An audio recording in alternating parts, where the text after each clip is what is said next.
On the last episode of BIS, we presented How Well Do You Know Your Pastor? Enjoy. People stay with me, they always laugh, over it. Where's my wife? Tell my wife to send my food.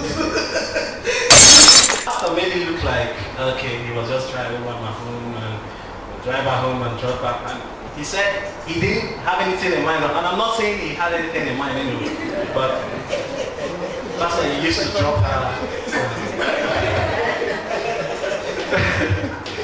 He became, all of a sudden, he became a routine. I really know how ugly I look. Because when my wife was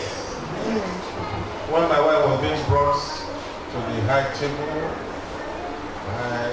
the way she was addressed, she was called beautiful lady, this and that. I expected to hear some. Yes, see kids. Anita, what do you want to be in future? I want to be a nurse. See something like that. What do you want to be? I want to be a doctor. Girls, Mama, you need them. Anita, what do you want to be? I want to be a wife. Because husband hard to find these days. I'm telling you, husband is very, very hard to find. We go to church the other day, it was men's day in church. They told all the men to come and give offering according to the beauty of their wives. All the men started coming forward. The ones who get very pretty wife, people like Pastor, 100,000 naira offering.